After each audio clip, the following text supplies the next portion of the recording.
আগমনী দেবীর নতুন ৩ বৌমা আখি, মোনালি এবং শিলা তিনজনেই ফুচকা খেতে খুব ভালোবাসে। বিশেষ করে বর্ষাকালে যখনই বাইরে বৃষ্টি পড়ে তখনই তারা ফুচকা খাওয়ার জন্য বাইরে বেরিয়ে যায়।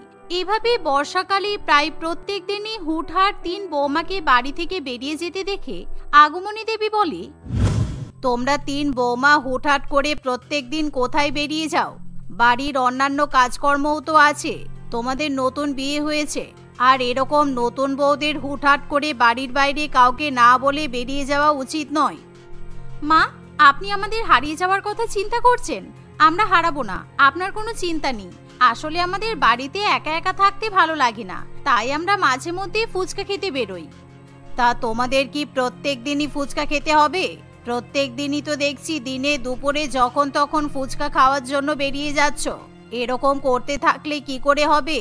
শোনো, তোমরা বাড়ির বউ, তোমরা আমাকে না জিজ্ঞাসা করে কোথাও যাবে না, আর প্রত্যেক দিন ফুচকা খাওয়ার তো একদমই দরকার নেই। আসলে মা, আপনি কখনো বৃষ্টির মধ্যে দাঁড়িয়ে দাঁড়িয়ে ফুচকা খাননি তো, তাই আপনার এরকম মনে হচ্ছে। আর আপনি যখন বলছেন আমরা বাড়ির বউয়েরা হুটহাট করে বাইরে বেরোতে পারবো না, তাহলে আজকে বরং আপনিও আমাদের সঙ্গে ফুচকা খেতে চলুন, তাহলে তো আর কোনো সমস্যা নেই। আগমনী দেবী যেতে রাজি না হলেও ৩ বৌমা জোর করে তাদের শাশুড়ি মাকেও ফুচকা খাওয়াতে নিয়ে যায়। কিন্তু বাইরে বেরোনো মাত্রই বৃষ্টি শুরু হয়, যা দেখে মোনালি, আখি এবং শিলা তিনজনই খুবই আনন্দ উপভোগ করলেও আগমনী দেবী বৃষ্টিতে ভিজে যাচ্ছে দেখে খুবই রেগে যায়। তোমাদেরকে আমি আগেই বলেছিলাম আমাকে ফুচকা খাওয়াতে নিয়ে এসো না। দেখো, তোমাদের জন্য আমি বৃষ্টিতে ভিজে যাচ্ছি। বাড়ি গিয়ে যদি আমার টনসিল হয়েছে তাহলে তোমাদের ৩ জনকে আমি আর আস্ত রাখবো না বলে দিলাম। এই জন্যই বলে কারোর ভালো করতে নেই। আমরা আপনার ভালোর জন্য আপনাকে ফুচকা খাওয়াতে নিয়ে এলাম, আর আপনি এখন আমাদের কথা শোনাচ্ছেন। এক কাজ করুন, আপনি ওই দোকানের সামনে গিয়ে দাঁড়ান, তারপর আমাদের ফুচকা খাওয়া হয়ে গেলে একসঙ্গে বাড়ি যাব। এই বলে ৩ বউ আবার ফুচকা খেতে শুরু করে। অন্যদিকে বৃষ্টির পরিমাণ আরো বেড়ে গেলে আগমনী দেবী সেই দোকানের সামনে দাঁড়াতে চলে যায়, কিন্তু রাস্তায় জল জমে থাকায় সে হঠাৎই জলের মধ্যে পড়ে যায়। এমন সময় আগমনী দেবী ৩ বৌমাকে ডাকাডাকি করলেও তারা ৩ জনই কোনো কথা শুনতে পায় না। আরে দাদা, আরেকটু বেশি চাট মশলা, পেঁয়াজ, গাজর, ধনেপাতা দিয়ে আলুটা মাখুন। এত কিপটামি করলে কি ভালো ফুচকা বানানো যায়? ফুচকার মধ্যে বেশি করে আলু মাখা ভরে তারপর আমাদের দিন। আমরা আপনার থেকে কত ফুচকা খাচ্ছি বলুন তো, এটুকু তো আমরা ডিমান্ড করতেই পারি। এ বাবা, এই তেঁতুলগুলো জলটাই মনে হচ্ছে একদম তেঁতুল নেই। আপনি আরেকটু বেশি তেঁতুল দিন, আর একটু গন্ধরাজ লেবু চেপে দিন, তাহলে টক জলের স্বাদটা আরো বেশি ভালো হবে। আমাকে আরো বেশি করে টক জল দিন। অন্যদিকে আগমনী দেবী অনেকক্ষণ জলের মধ্যে পড়ে থাকে। সে চাইলেও কারোর সাহায্য ছাড়া উঠে দাঁড়াতে পারে না। এভাবে প্রায় ১ ঘন্টা ধরে ফুচকাওয়ালা সমস্ত ফুচকা শেষ করার পর ৩ বউয়ের হঠাৎই শাশুড়ি মায়ের কথা মনে পড়ে, কিন্তু তারা কোথাও তাদের শাশুড়ি মাকে দেখতে পায় না। ওই দেখো দিদি, মা তো রাস্তায় জলের মধ্যে পড়ে আছে। মা কখন পড়ে গেল? আমরা তো ফুচকা খেতে খেতে খেয়ালই করতে পারিনি। চলো চলো, এখনই মাকে ধরে তুলতে হবে। কি অবস্থা! এই বলে ৩ বউ তাদের শাশুড়ি মাকে ধরে বাড়িতে নিয়ে আসে। কিন্তু সেদিন জলের মধ্যে অনেকক্ষণ পড়ে থাকার ফলে আগমনী দেবীর গায়ে ভীষণ পরিমাণে জ্বর আসে। শাশুড়ি মায়ের এরকম অবস্থা দেখে ৩ বৌমা খুবই ভয় পেয়ে যায়। কিন্তু আগমনী দেবী যেহেতু তখনও পর্যন্ত অজ্ঞান অবস্থাতে থাকে, তাই সে কাউকে সত্যি কথা বলতে পারে না। বাড়িতে ডাক্তারবাবুকে ডেকে নিয়ে এসে তার চিকিৎসা করানো হয়। আপনার শাশুড়ির ঘুমের প্রয়োজন। আমি যে ওষুধগুলো দিয়ে দিয়েছি সেই ওষুধগুলো ওনাকে নিয়ম মতো খাওয়াবেন, আর ওনার যাতে ভালো মতো ঘুম হয় সেদিকে খেয়াল রাখবেন, তাহলে ওনার হাতে পায়ে ব্যথা খুব তাড়াতাড়ি ছেড়ে যাবে, বুঝেছেন? এই বলে ডাক্তারবাবু সেখান থেকে চলে যায়। দেখতে দেখতে এভাবেই কিছুক্ষণ কাটে। হঠাৎ করে আবার বাইরে বৃষ্টি শুরু হয়। বাইরে বৃষ্টি পড়ছে দেখে ৩ বৌমার আবার ফুচকা খাওয়ার খুব ইচ্ছা হয়, তাই তারা ৩ জনে মিলে ফুচকা খাওয়ার জন্য বাইরে বেরোতে যাবে। এমন সময় তাদের শ্বশুর মশাই রজত বাবু তাদেরকে দেখে ফেলে। তোমাদের শাশুড়ি মা অসুস্থ, কিন্তু তবুও তোমরা ৩ জন কোথায় যাচ্ছ? যাও, তোমার শাশুড়ি মার খেয়াল রাখো। এমনিতেই তো তোমাদের সঙ্গে বেড়াতে গিয়ে এই অবস্থা হলো তার। তোমরা মোটেও তোমাদের শাশুড়ি মার ঠিকঠাক মতো খেয়াল রাখতে পারো না। না না বাবা, আপনি আমাদের ভুল ভাবছেন। আসলে ডাক্তারবাবু যে ওষুধগুলো দিয়ে গেলেন, আমরা ওই ওষুধগুলো তো মায়ের জন্য কিনতে যাচ্ছি। আমরা মায়ের দেখাশোনা করব, সে নিয়ে আপনি একদম চিন্তা করবেন না। এভাবে তারা মিথ্যা কথা বলে তখনই ফুচকা খেতে চলে যায়। তারা তিনজনে বৃষ্টির মধ্যে মজা করে ফুচকা খেতে থাকে। কিন্তু দেখতে দেখতে অনেকক্ষণ কেটে গেলেও তিন বউ বাড়িতে ফিরে আসে না। তাই রজতবাবু নিজেই ছাতা নিয়ে বাইরে বেরিয়ে আসে। সে বাজারে গিয়ে দেখে তিন বৌমা মহা আনন্দে বৃষ্টিতে ভিজে ভিজে ফুচকা খাচ্ছে, যা দেখে সে ভীষণই রেগে যায়। তোমরা তিনজন আমাকে মিথ্যা কথা বলে এখন বৃষ্টির মধ্যে দাঁড়িয়ে দাঁড়িয়ে ফুচকা খাচ্ছ? এক্ষুনি বাড়ি চলো। আজ থেকে তোমাদের তিনজনের ফুচকা খাওয়া একেবারে বন্ধ। যেদিন থেকে এসেছো সেদিন থেকে সারা দিনে শুধু ফুচকা খাওয়ার জন্য বের হও। কি করে রজতবাবু তিন বৌমাকে বাড়িতে নিয়ে আসে। সেদিনের পর থেকে তিন বউ বৃষ্টির মধ্যে ফুচকা খাওয়ার জন্য বাইরে যেতে পারে না, যার ফলে তিনজনে খুবই বিরক্ত হয়ে ওঠে। কিন্তু একদিন হঠাৎই শিলা একটা বড় প্যাকেটে করে ফুচকা, আলু মাখা এবং টক জল নিয়ে আসে, যা দেখে আখি এবং মোনালি দুজনে খুবই অবাক হয়। কি রে শিলা, তুই ফুচকা কোথায় পেলি? তুই তো বাড়ির বাইরে একবারও যাসনি, তাহলে তুই ফুচকাগুলো পেলি কোথায়? আসলে আমরা যেই ফুচকাওয়ালার কাছে ফুচকা খাই, আমার বান্ধবীও ওই ফুচকাওয়ালার কাছে ফুচকা খেতে ভালোবাসে। তাই আমি আমার বান্ধবীকে বলেছিলাম ওই ফুচকাওয়ালার কাছ থেকে আমাদের জন্য ফুচকা এনে দিতে। ও জানালা দিয়ে ফুচকাগুলো দিয়ে গেল। এই শুনে আখি এবং মোনালি এক মুহূর্ত অপেক্ষা করে না, তারা গপাগপ ফুচকা খেতে শুরু করে। শিলা সেদিন এত বেশি পরিমাণে ফুচকা আনায় যে অনেকগুলো ফুচকা খাওয়ার পরেও বেশ কিছু পরিমাণ ফুচকা বেঁচে থাকে। তাই তিন বৌমা নিজেদের মধ্যে ফুচকা ভাগাভাগি করে নিয়ে নিজেদের ঘরে চলে যায়। তাই তারা তিনজনে নিজেদের মধ্যে ফুচকা ভাগ করে নিয়ে ঘরে চলে যায়। এমন সময় আখির বর রনি ঘরে এসে বলে, আখি, আমার হোয়াইট কালারের শার্ট আর ব্ল্যাক ব্লেজারটা একটু প্রেস করে দাও না। আমার কালকে কোর্টে হিয়ারিং আছে, কাল খুবই গুরুত্বপূর্ণ একটা দিন। তাই তুমি এখনই আমার ইউনিফর্মটা প্রেস করে দাও। আর তুমি যদি প্রেস করতে ভুলে যাও তাহলে আমি কিন্তু খুব বিপদে পড়ে যাব। আমি যদি এখন ফুচকাগুলো ছেড়ে শার্ট প্রেস করতে যাই তাহলে তোমার ফুচকাগুলো নরম হয়ে যেতে পারে। অনেকদিন বাদে ফুচকাগুলো পেয়েছি, আমি এই ফুচকাগুলোকে কিছুতেই নরম হতে দেব না। আগে আমি ফুচকা খেয়ে নিই, তারপর শার্ট প্রেস করব। এই বলে আখি আবার ফুচকা খেতে শুরু করে। আর যেহেতু রনি সেই সাদা শার্ট বিছানার উপরেই রাখা থাকে, তাই ফুচকা খাওয়ার পর আখি গামছা ভেবে সেই সাদা শার্টে হাত মুখ মুছতে শুরু করে। ঠিক এমন সময় রনি আবার ঘরে এসে দেখে, এটা তুমি কি করলে? তোমাকে আমি শার্টটা প্রেস করার জন্য দিয়েছিলাম আর তুমি সেই শার্টে মুখ মুছছো। দেখো তোমার জন্য আমার শার্টটা কতটা নোংরা হয়ে গেল। তোমার ওই ফুচকা খাওয়ার জন্য সমস্ত কিছু হয়েছে। এই বলে রনি আখিকে খুব বকাবকি করে। অন্যদিকে মোনালি সেদিন ফুচকা খেয়ে ঘুমিয়ে পড়ে। কিন্তু মাঝরাতে মোনালি এবং সুরেশ দুজনেরই ঘুম ভেঙে যায়। তাদের দুজনেরই গা হাত পা ভীষণই চুলকাতে থাকে। সুরেশ আলো জ্বালিয়ে সারা বিছানাতে পিঁপড়ে দেখতে পায়। আর সে ভালো মতো লক্ষ্য করলে বিছানার উপর ফুচকার পাপড়ির কিছু টুকরো ছড়ানো দেখতে পায়। এমনিতেই বর্ষাকাল, চারিদিকে পিঁপড়ে, তার উপর তুমি বিছানায় ফুচকা খেয়ে পিঁপড়েগুলোকে বিছানায় ডেকে নিলে। তোমাকে কি বলবো বলো তো?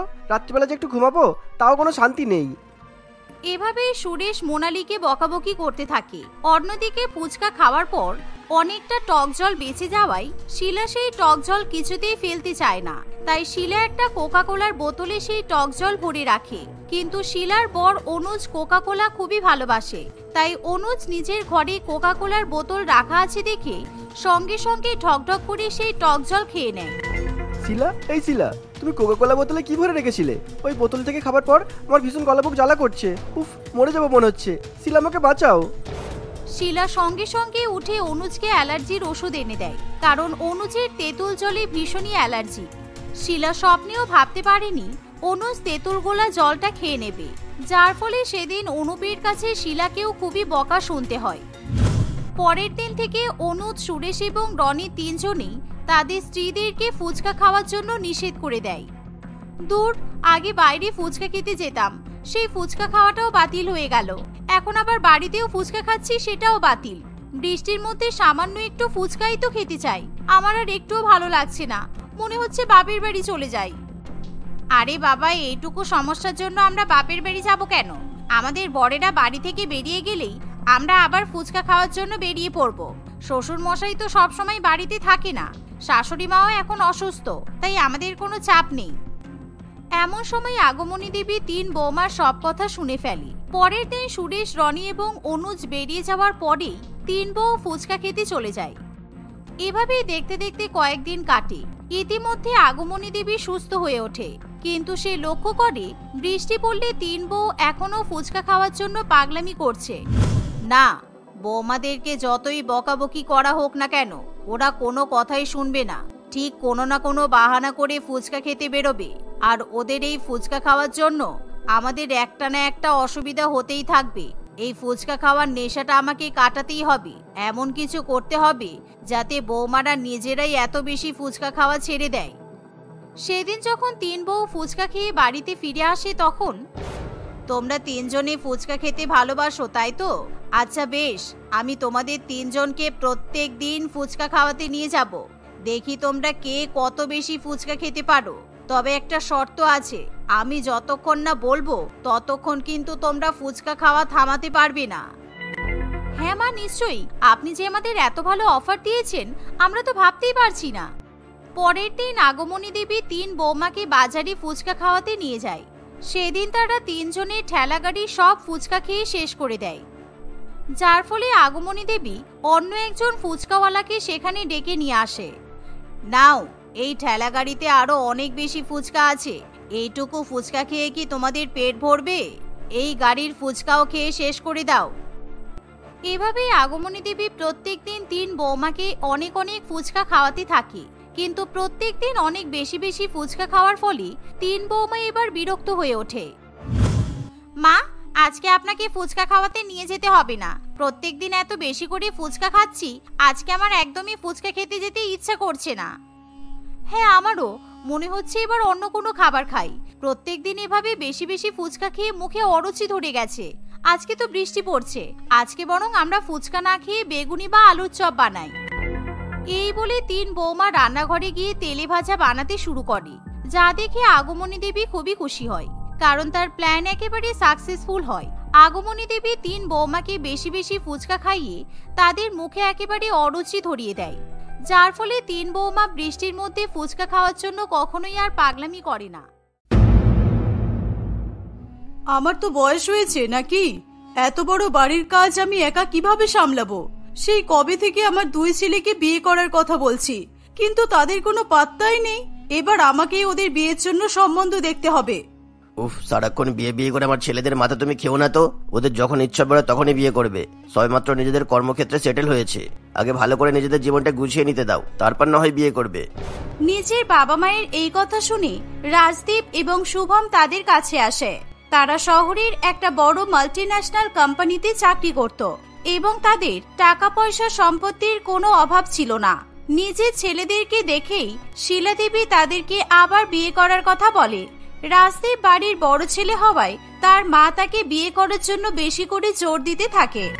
মা, তুমি যখন এত করে বলছোই তাহলে আমার বিয়েতে কোনো অসুবিধা নেই, কিন্তু আমার বিয়ের সম্বন্ধ তোমাকেই দেখতে হবে, কারণ আমি তোমার মতো সংসারী আর শান্ত মেয়ে চাই। কারণ তুমি তো ভালো করেই জানো যে আমার অধ্যত জীবনযাত্রা একেবারেই পছন্দ না। হ্যাঁ মা, তুমি দাদার জন্য মেয়ে দেখা শুরু করো। আগে দাদার বিয়ে হয়ে যাক, তারপর আমি নিজের পছন্দ মতো মেয়েকে বিয়ে করব। যদিও এখন আমি মেয়ে ঠিক করিনি, তবুও দাদার বিয়েটা হয়ে গেলে একবার চেষ্টা করে দেখব। নিজের ছোট ভাইয়ের মুখে এরকম কথা শুনে রাজদীপ জোরে জোরে হেসে ওঠে। বাড়ির বড় ছেলে বিয়ে করার জন্য রাজি হয়েছে শুনে তার বাবা মাও খুব খুশি হয়। তারা নিজের ছেলের জন্য সম্বন্ধ দেখা শুরু করে দেয়। এইভাবেই কিছুদিন কাটে। কত মেয়ে দেখলাম, কিন্তু রাজদীপের জন্য আমার একটাও মেয়ে পছন্দ হলো না। বেশিরভাগ মেয়েই তো আলট্রা মডার্ন। এইসব মেয়েদের সাথে আর যাই হোক, সংসার পাতানো যায় না। এখনকার দিনের মধ্যবিত্ত বাড়ির মেয়েদের এটাই প্রবলেম। নিজেদেরকে মডার্ন প্রমাণ করতে গিয়ে শিক্ষা দীক্ষা সব ভুলে খেয়েছে একেবারে। তুমি একটু বেশি চিন্তা করে ফেলছো শিলা, এত চিন্তা করা ভালো নয়। আমার এক বন্ধুর মেয়ে টিনা, ও খুব ভালো মেয়ে, আর ওদের অনেক টাকাও আছে। ওর সাথে ভাবছি রাজদীপের বিয়েটা দিয়ে দেবো, তাহলে বিয়ের পর সমাজে আমাদের পজিশনও বাড়বে। সমাজে নিজেদের জায়গা উন্নত হবে শুনে শিলা দেবী নিজের বড় ছেলের সঙ্গে টিনার বিয়ে দিতে রাজি হয়ে যায়। টিনার পরিবারের অনেক সম্পত্তি থাকার কারণে শিলা দেবীর তাকে নিয়ে কোনো সমস্যা থাকে না। রাজদীপেরও টিনাকে পছন্দ হয়। এভাবেই সময় কাটতে থাকে। একদিন শুভম আনমনা হয়ে অফিসে ঢুকছে, এমন সময় এক বিদেশি মেয়ের সঙ্গে তার ধাক্কা লাগে। সোফিয়াকে দেখতে অপূর্ব সুন্দরী হওয়ায় শুভমের তাকে ভীষণ পরিমাণে পছন্দ হয়। ওয়াও, এই বিদেশি মেয়েটা কি সুন্দর দেখতে, অপূর্ব সুন্দর, কি সুন্দর গোল্ডেন চুল, ফর্সা গায়ের রং। আমার তো বরাবরই এরকমই মেয়ে পছন্দ ছিল। আজকে মনে হয় উপরওয়ালা ইচ্ছা করেই এই বিদেশির সঙ্গে আমার ধাক্কা লাগিয়ে দিয়েছে। Madam, what is your name? আমার সাথে আপনাকে ইংরেজিতে কথা বলতে হবে না, আমি বাংলা বলতে জানি। আমার নাম সোফিয়া, আর আমি এই অফিসে নতুন এমপ্লয়ি হিসেবে জয়েন করেছি। সোফিয়া বাংলা কথা বলতে পারে শুনে শুভম ভীষণ পরিমাণে খুশি হয় এবং সে মনে মনে ঠিক করে যে সে সোফিয়াকেই বিয়ে করবে। বাহ, আপনি তো দেখছি বাংলাদেশ থেকেও ভালো বাংলা বলেন, কিন্তু আপনি তো বিদেশি, তাহলে এত সুন্দর বাংলা শিখলেন কোথা থেকে? আমার তো বিশ্বাসই হচ্ছে না। আমার জন্ম বিদেশে হলেও আমার ড্যাডির কাজের সূত্রে আমি এই দেশেই বড় হয়েছি, তাই আমি খুব ভালো বাংলা বলতে পারি। এভাবে প্রথম দিনই তাদের মধ্যে খুব ভালো বন্ধুত্ব হয় এবং কিছুদিন কাটতে না কাটতেই তাদের বন্ধুত্ব অনেক গভীর হয়ে যায়। শুভম সোফিয়াকে বিয়ের প্রস্তাব দিলে সোফিয়া বিয়েতে রাজি হয়ে যায়। শুভম বাড়িতে এসে তার মাকে সোফিয়াকে বিয়ে করার কথা জানায়, কিন্তু তার মা এরকম বিদেশি বউকে কিছুতেই মেনে নিতে চায় না। যেহেতু শুভম বিদেশি মেয়েকে বিয়ে করবে বলে বায়না ধরে, তাই তার মায়েরও কিছু করার থাকে না। এভাবেই রাজদীপ ও টিনার বিয়ের দিনকেই শুভম এবং সোফিয়ার বিয়ে হয়ে যায়। বিয়ের পরে দুই বৌমার গৃহপ্রবেশের সময়। আমার বড় ছেলের বউ সবার আগে ঘরে প্রবেশ করবে, কারণ আমি ওকেই বেশি পছন্দ করি। কি সুন্দর দেখতে! আর এই বিদেশি মেয়েটা আমার ছোট ছেলের উপর কি জাদু করেছে কি জানি, যে ওর মাথায় এরকম মেয়েকে বিয়ে করার ভূত চাপলো। বুড়িদের মতো সোনালি চুল, কি বিচ্ছিরি! শিলা, কেন এসব কথা বলছো? বিয়ে যখন হয়ে গেছে তখন আমার আর তোমার তো কিছু বলার দরকার নেই, তাই যা হয়েছে সেটাকে ঈশ্বরের সিদ্ধান্ত বলে মেনে নাও। শিলা দেবী তার বড় বৌমাকে আদর আপ্যায়ন করে ঘরে নিয়ে যায়, কিন্তু সে তার বিদেশি বৌমাকে মোটেই সহ্য করতে পারে না। নিজের ছোট জায়ের প্রতি এরকম ব্যবহার দেখে টিনার খুবই খারাপ লাগে। সে তার ছোট জাকে নিজের সাথে ঘরের ভেতরে ডেকে নেয়। মা, আপনি সোফিয়ার সঙ্গে এরকম ব্যবহার কেন করছেন? হতে পারে ও বিদেশি, কিন্তু এতে তো ওর কোনো দোষ নেই, তাই বেকার আপনি ওকে কথা শোনাতে যাবেন না। না না দিদি, ঠিক আছে, মাত্র আমাদের থেকে বড়, তাই আমাদের কথা শোনানোর অধিকার মায়ের আছে। তুমি এ ব্যাপারে কোনো কথা বলো না। বাবা, বিদেশি হয়ে ভালোই তো দেখছি ফটর ফটর করে বাংলা বলতে পারছো। একদম এসব কথা বলে আর আজে বাজে নাটক করে আমার মন জয় করার চেষ্টা করবে না। টিনা মা, আমার সাথে এসো, এখন অনেক নিয়ম বাকি আছে। কি? আমি আর কোনো নিয়ম করতে পারবো না, আমার ভীষণ টায়ার্ড লাগছে।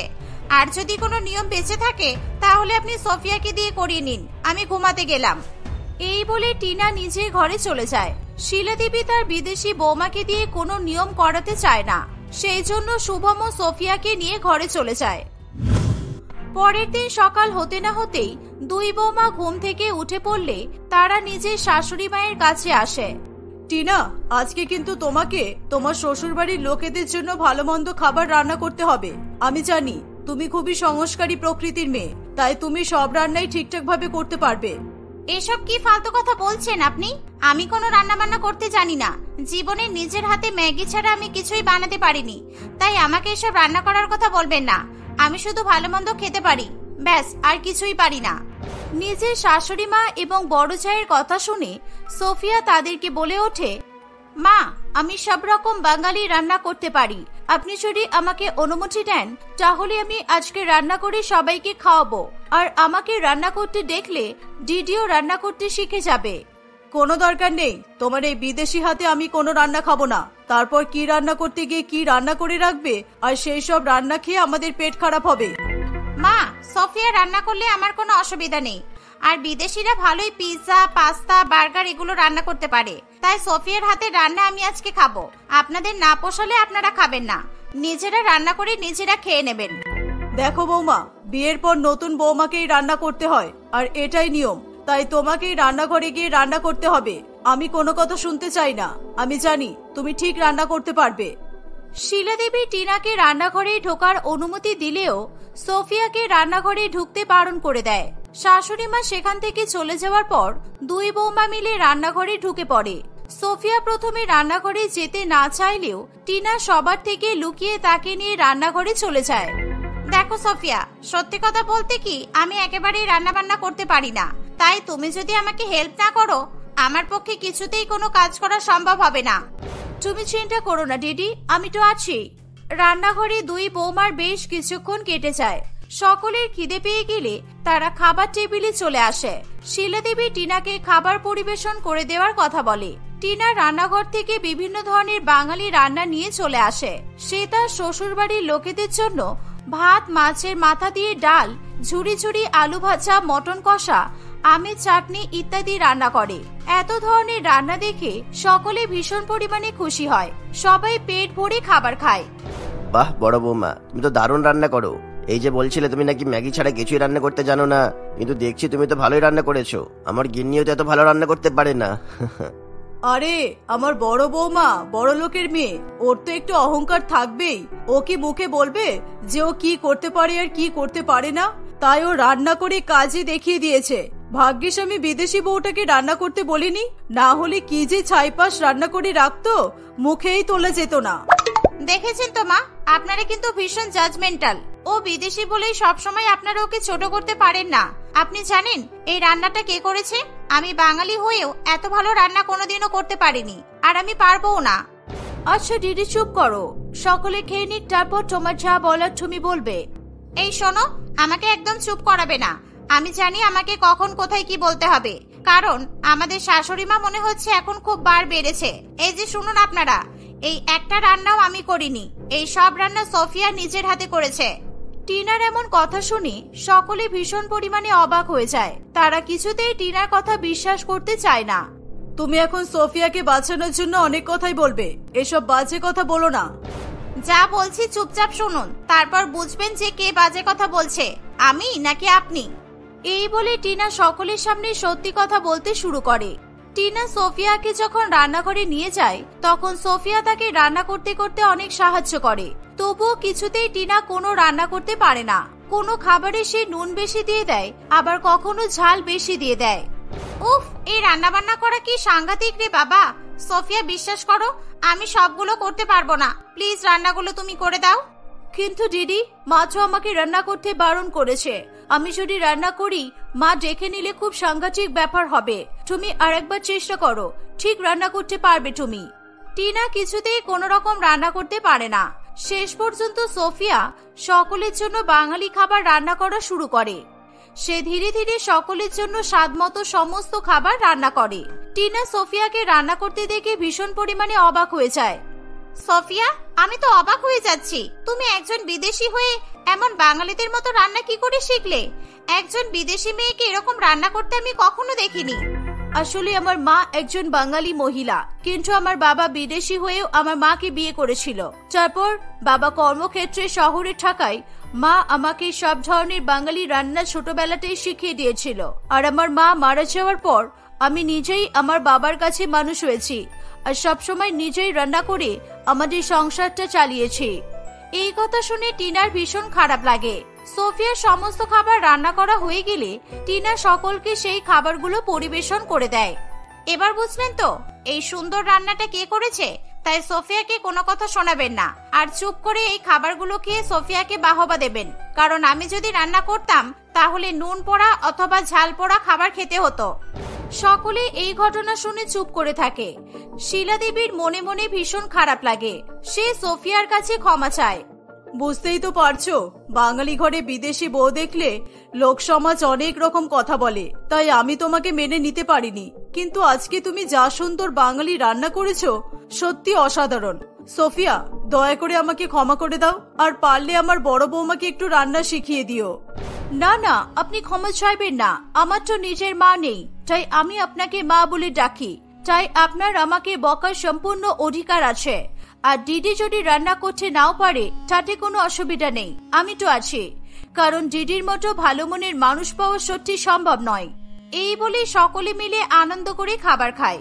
এভাবেই দেশি এবং বিদেশি বৌমা দুজনে মিলে সকলের সঙ্গে সুখে শান্তিতে দিন কাটাতে থাকে।